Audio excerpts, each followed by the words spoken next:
ഇന്നത്തെ എപ്പിസോഡിൻ്റെ അവസാനം പ്രൊമോയിൽ അലീനയെ സാരി ഉടുത്ത് സ്വർണ്ണാഭരണങ്ങൾ അണിഞ്ഞ് കാണിക്കുന്നുണ്ട്. എന്ത് സുന്ദരിയാണ് അലീന, എന്ത് ചന്തമാണ് അലീനയെ കാണാൻ. കമ്മലും മാലയും എല്ലാം ഇട്ട് അലീന ഒരുങ്ങി ഇറങ്ങുമ്പോൾ ഒരു നവവധുവിനെ പോലെ ഉണ്ടായിരുന്നു. അത് പക്ഷെ നാളെ കാണിക്കുമായിരിക്കും. അലീനയ്ക്ക് ബാലചന്ദ്ര മേനോൻ പുതിയ ഡ്രസ്സും സ്വർണവും വാങ്ങിക്കൊടുത്തതാണെന്ന് തോന്നുന്നുണ്ട്. ഇന്നത്തെ എപ്പിസോഡിൻ്റെ ലാസ്റ്റ് അലീന അതൊക്കെ എടുത്തു വച്ച് കരയുന്നത് കാണിക്കുന്നുണ്ട്. പക്ഷേ കയ്യിൽ കൊടുത്തത് എപ്പോഴാണെന്ന് കാണിച്ചിട്ടില്ല. പിന്നെ ഇന്നലത്തെ എപ്പിസോഡിൻ്റെ ബാക്കിയായിട്ട് കൃഷ്ണമോളും അലീനയും കൂടി സംസാരിക്കുന്നത് കാണിക്കുന്നു.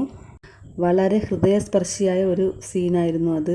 കൃഷ്ണമോൾ നല്ല സങ്കടത്തിൽ കരയുകയാണ്. അലീന ചേച്ചി പോകുമ്പോൾ ഈ വീട്ടിൽ ഒരു സന്തോഷവും ഉണ്ടാവില്ല, നമ്മൾ എങ്ങനെ ജീവിക്കുമെന്നറിയില്ല.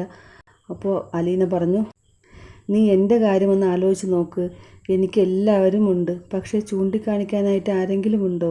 അത് എല്ലാവരുടെ മനസ്സിനെ സ്പർശിക്കുന്ന ഒരു ഡയലോഗായിരുന്നു. പെട്ടെന്ന് അലീനയുടെ അവസ്ഥ ആലോചിച്ച് എല്ലാവർക്കും സങ്കടം വരും. പിറ്റേന്ന് ബാലചന്ദ്ര മേനോൻ്റെ അളിയൻ പോലീസുകാരൻ വരുന്നുണ്ട്. അയാൾക്ക് പ്രൊമോഷൻ ട്രാൻസ്ഫറാണ്, SI ആയിട്ട് പ്രൊമോഷൻ കിട്ടിയെന്നുള്ള സന്തോഷ വാർത്ത അറിയിക്കാനാണ് വന്നത്. അതിൽ പ്രത്യേകിച്ച് വേറെ ഒന്നും ഇല്ലായിരുന്നു. അയാൾ വന്നിട്ട് പോയി. അലീന മുറ്റം തൂക്കുന്നത് കണ്ടപ്പോൾ രോഹിത് വന്ന് തടഞ്ഞു. ഇന്ന് പോകേണ്ടതല്ലേ, ഇന്ന് ഇവിടെ വേറെ ജോലിയൊന്നും ചെയ്യേണ്ടെന്ന് പറഞ്ഞിട്ട് ബബിതയെ അങ്ങോട്ട് പറഞ്ഞു വിട്ടു. ബബിത അലീനയുടെ കയ്യിൽ നിന്ന് ചൂല് പിടിച്ചു വാങ്ങി തൂക്കുകയാണ്.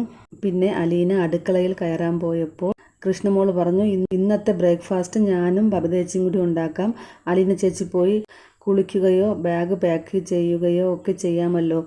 എന്നെ ഒഴിവാക്കുകയാണോ മോളെ എന്ന് അലീന ചോദിച്ചപ്പോൾ കൃഷ്ണമോൾ പറഞ്ഞു, ആരെയാണ് ഒഴിവാക്കുന്നതെന്ന് ഇവിടെ എല്ലാവർക്കും അറിയാം. എല്ലാവരെയും ഇവിടെ ഇട്ടിട്ട് പോവുകയല്ലേ, ഇനി ഇവിടുത്തെ കാര്യങ്ങളൊക്കെ ഞങ്ങൾ നോക്കിക്കൊള്ളാം എന്നൊക്കെ പിണങ്ങി പറയുകയാണ്. അലീന റൂമിലെത്തിയിട്ട് ബാഗ് അടുക്കി വയ്ക്കുന്നുണ്ട്. ഡ്രസ്സും അതിന് മുകളിൽ സ്വർണ്ണാഭരണവും ഇരിപ്പുണ്ട്. അതിനെ എടുത്തു വച്ചിട്ട് നോക്കി കരയുകയാണ്. അത് ബാലചന്ദ്ര മേനോൻ വാങ്ങിക്കൊടുത്തതായിരിക്കും. അത് എപ്പിസോഡിൽ കാണിച്ചിട്ടില്ല. പിറ്റേന്നത്തെ പ്രൊമോയിൽ ഇതെല്ലാം അണിഞ്ഞ് അലീന ഒരുങ്ങി ഇറങ്ങി വരുന്നത് കാണിക്കുന്നുണ്ട്. യാത്ര പറയാൻ വേണ്ടി വിളിച്ചപ്പോൾ ബബിത പോകുന്നില്ല, എനിക്ക് ആരെയും കാണണ്ട എന്ന് പറഞ്ഞിട്ട് ബബിത മുറിയിൽ തന്നെ ഇരിക്കുകയാണ്. എന്നിട്ട് അലീന പോകുമ്പോൾ ബബിത പൊട്ടിക്കരയുന്നുണ്ട്. രോഹിത്തും കൃഷ്ണമോളും കൂടി അവളെ യാത്രയാക്കാൻ വേണ്ടി പുറത്തേക്ക് വന്ന് നിൽക്കുന്നുണ്ട്. അലീന വിഷമത്തോടു കൂടി കാറിൽ കയറി പോവുകയാണ്. സാരി ധരിച്ച അലീനെ കാണാൻ നല്ല ഭംഗിയുണ്ടായിരുന്നു.